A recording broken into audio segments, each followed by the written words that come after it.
What harm does Facebook do? In the last several months, it appears to have done plenty, opening its platform to operatives who were directly or indirectly employed by the Trump campaign.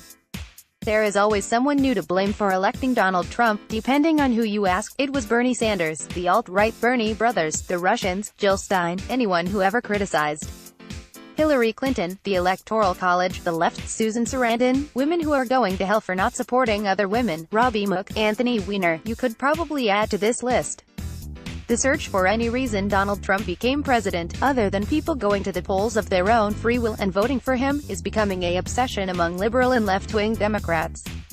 This month, the prime suspect is Facebook.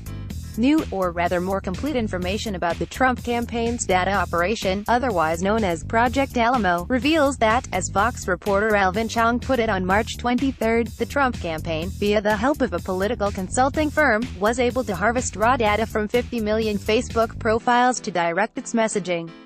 Chang describes the relationships between the campaign, the Robert Mercer-funded Cambridge Analytica, and Facebook here, illustrated with helpful flowcharts.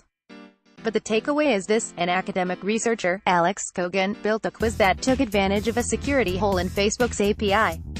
This meant that not only did the quiz harvest data from those who took it, acceptable, according to Facebook's terms of use, it harvested data from all of their friends, not acceptable, says Facebook. That wasn't part of the contract. Cambridge Analytica was exposed to expunge the data, they didn't.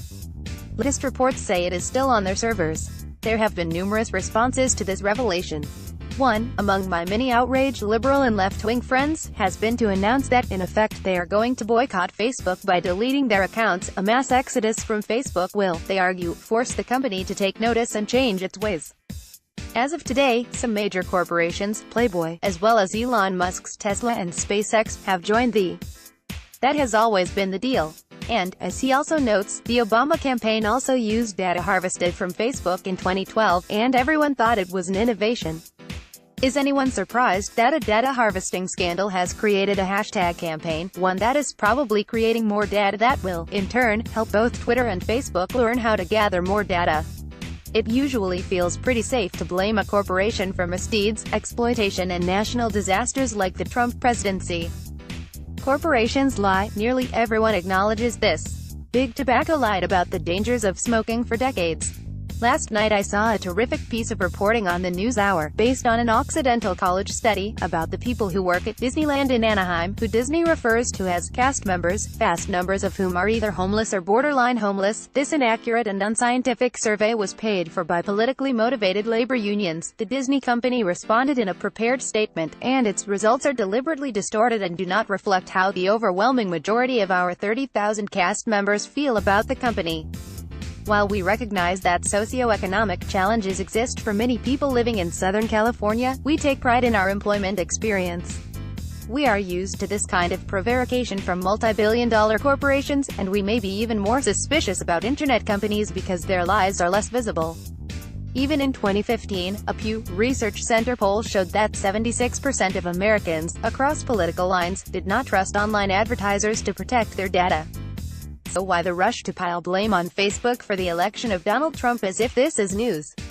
Perhaps because Facebook is sold to us, in some ways, like smoking, or let's say, drinking, which I think is a better behavioral analogy. Advertisements show healthy, happy people having fun, not lying in a gutter at 63rd and Broadway, or in a hospital coughing up blood. When we consume alcohol, we temper the knowledge that it is poison with the anticipation that it makes us feel good, and we are not sick. Now, many of us know we drink more than we should, but not so much that it has an overt impact on our work or intimate relationships. We know we care about it too much. We know we behave badly, and use poor judgment when drinking, and yet in the moment it's easy to forget. Similarly, we know that Facebook lubricates friendships, and yet we are often unsure whether those friendships are real, or whether they would even exist without its facilitating influence. We try to cut back, and when we do, we know we feel better. We read more, we concentrate better, we don't wake up the next day cringing because we got into an argument that went out of control or spent too much money. And then we go back on Facebook. We are not to argue. We get all angsty about our stolen data. And yet, we go back to Facebook over and over again, because for many of us, social media is now part of who we are.